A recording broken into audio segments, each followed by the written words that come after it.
Dan berikut daftar kejadian luar biasa ketika hewan meledakkan dirinya. Kodok. Beberapa waktu lalu, ada sebuah fenomena aneh yang dialami oleh seekor kodok di Jerman. Dikatakan jika fenomena ini memperlihatkan banyak tubuh kodok yang meledak di sekitar danau di distrik Altona di Hamburg, Jerman.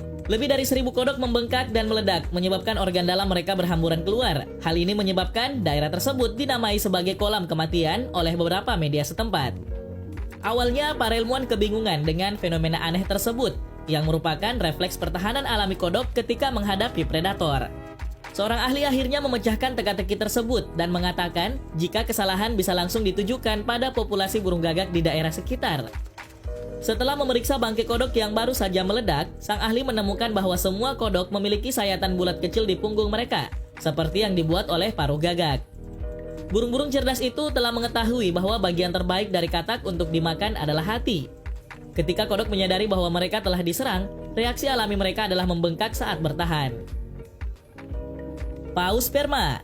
Kejadian luar biasa hewan yang meledakkan diri selanjutnya adalah paus sperma yang meledak di wilayah Taiwan. Dikatakan jika seekor paus mati, maka gas dekomposisi dapat menumpuk di dalam bangkai paus tersebut pada tingkat yang sangat tinggi sehingga bisa meledak.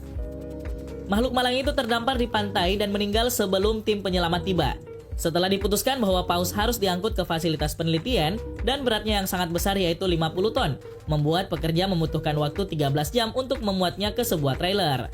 Selama tim mengangkat tubuh paus tersebut, sang paus menjadi kembung dengan banyak gas dalam tubuhnya. Karena hal tersebut, paus itu menarik banyak perhatian dari para pengamat saat melewati kota. Di saat bersamaan, paus tersebut tiba-tiba meledak dan semua orang yang melihatnya di jalan terkena darah dari paus itu. Saat itu, penduduk setempat terpaksa memakai masker untuk memblokir bau busuk yang disebabkan oleh organ dalam paus tersebut. Paus Oregon. Sekitar tahun 1970, ada sebuah fenomena aneh yang terjadi di pinggir pantai wilayah Florence, Oregon. Mengetahui hal tersebut, para pejabat harus memutuskan bagaimana cara membuangnya. Salah satu insinyur jalan raya memiliki ide untuk menggunakan dinamit untuk meledakkan bangkai paus itu. Sang insinyur melakukan hal ini bertujuan agar serpihan dari tubuh paus itu hanyut ke laut tanpa membahayakan penduduk sekitarnya. Akan tetapi, hal yang telah direncanakan oleh sang insinyur jalan itu tidak berjalan sesuai harapan. Menurut laporan, saat dinamit mulai diledakkan, serpihan atau potongan tubuh paus itu terlempar ke udara dalam potongan yang cukup besar. Meskipun jarak 1/4 mil di sekitar area ledakan, namun para penonton harus melarikan diri saat potongan besar paus mati terbang ke arah mereka. Dikatakan jika potongan tubuh paus yang terbang itu memiliki ukuran seperti meja kopi yang dapat menghancurkan sebuah mobil. Selain menjadi berantakan, metode sang insinyur untuk membasmi paus mati dengan meledakkannya sangat tidak efektif. Sebagian besar tubuh paus masih tetap berada di tempatnya yang harus dikubur oleh petugas. Meskipun begitu, ledakan paus Oregon di tahun 1970 ini tercatat dalam sejarah dan kemudian menjadi salah satu video online paling populer sepanjang masa. Semut. Salah satu hal unik yang terjadi pada semut Colobopsis explodens adalah meledakkan dirinya. Dikatakan jika semut Colobopsis explodens yang berasal dari Kalimantan memiliki cara yang agak drastis dalam menghadapi predator. Semut kecil kemerahan ini tidak memiliki mekanisme pertahanan yang biasa seperti sengatan, tetapi memiliki senjata yang jauh lebih mematikan, yakni meledakkan dirinya di hadapan predator. Dikatakan jika semut ini mendeteksi ancaman, maka mereka akan memberikan peringatan dengan menunjukkan pantat mereka kepada musuhnya. Jika cara ini tidak berhasil, semut akan menekan predator dengan rahang dan mengencangkan perut mereka hingga meledak, mengeluarkan cairan kuning beracun dengan aroma yang sangat menyengat. Meskipun metode pertahanan ini berakibat fatal bagi individu semut itu sendiri, pengorbanan diri mereka melindungi sisa koloni agar tidak dimangsa sang predator. Bangkai hewan. Metode meledakkan hewan mati atau bangkai dengan menggunakan dinamit atau bom sejatinya bukan sebuah cara yang efektif. Meskipun begitu, hal ini masih terus dicoba terutama pada hewan berukuran besar yang telah mati, khususnya di wilayah Amerika Serikat.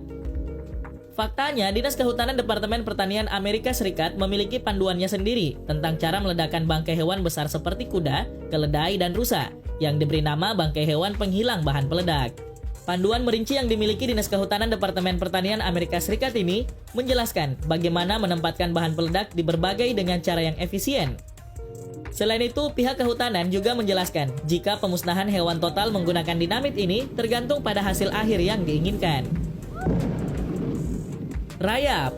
Di hutan hujan Guyana, Prancis, hidup spesies rayap yang mempertahankan koloninya dengan meledakkan diri di depan musuhnya.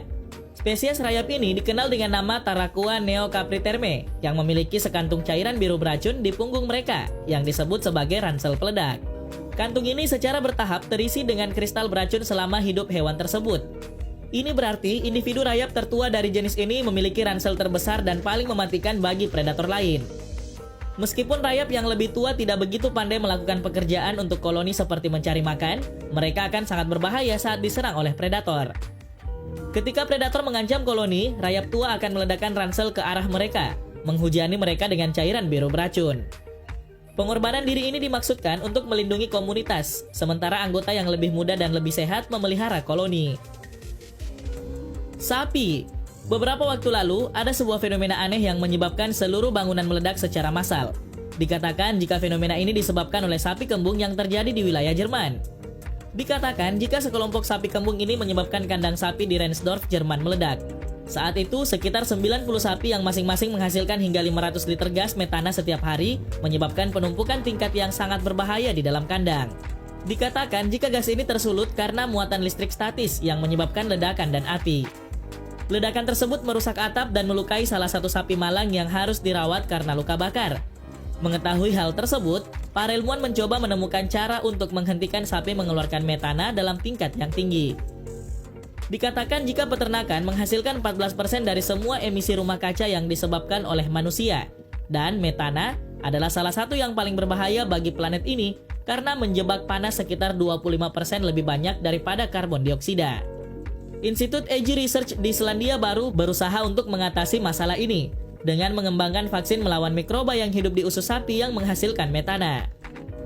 Jika eksperimen ini berhasil, hal tersebut bisa menjadi senjata yang berguna dalam perang melawan perubahan iklim dan mencegah ledakan gudang terkait sapi.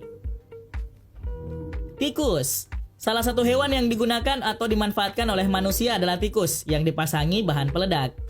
Selama Perang Dunia Kedua, agen rahasia Inggris menyembunyikan bahan peledak dalam segala bentuk wadah yang terlihat tidak berbahaya. Meskipun begitu, ada satu hewan yang justru bisa menyamarkan peledak tersebut, yang disebut bom tikus. Seorang agen akan menguliti hewan pengerat itu dan mengemasnya dengan bahan peledak plastik. Tujuan dari bom tikus ini adalah agar orang Jerman saat itu tidak menyadari jika ada tikus yang membawa bom dan meledak di tengah mereka. Namun sayangnya, rencana tersebut tidak berjalan sesuai rencana, dan pengiriman tikus bom ini ditemukan oleh Sosialis Nasional Jerman sebelum mereka dapat digunakan. Kelelawar. Selain tikus, kelelawar juga sempat dijadikan sebagai bom saat perang terjadi. Menyusul serangan Pearl Harbor, seorang dokter gigi dari Pennsylvania mendapatkan ide baru untuk menggunakan kelelawar untuk mengebom kota-kota di Jepang. Hal ini ia lakukan setelah mengamati perilaku makhluk tersebut saat berlibur di New Mexico. Sang dokter beralasan bahwa kelelawar bisa menembus seluruh wilayah negara, memicu kebakaran dan menimbulkan kekacauan tanpa korban jiwa yang berlebihan. Mengetahui hal ini, rencana sang dokter pun dikembangkan oleh Komite Pertahanan Riset Nasional yang mengumpulkan tim ahli untuk mengeksplorasi gagasan itu lebih jauh. Setelah memutuskan untuk menggunakan kelelawar ekor bebas Meksiko, mereka merancang bom kecil untuk dibawa makhluk itu. Namun setelah dilakukan, ternyata mengebom sebuah kota dengan menggunakan kelelawar sangat sulit. Untuk satu hal, kelelawar harus didinginkan dan diangkut di atas es agar tetap dalam keadaan hibernasi. Selain itu, sebuah wadah khusus juga harus dirancang untuk melepaskan kelelawar di udara. Selama uji coba, beberapa kelelawar terlepas secara tidak sengaja, yang menyebabkan hanggar udara terbakar. Pada akhirnya, proyek tersebut ditinggalkan dan telah menghabiskan dana sangat besar.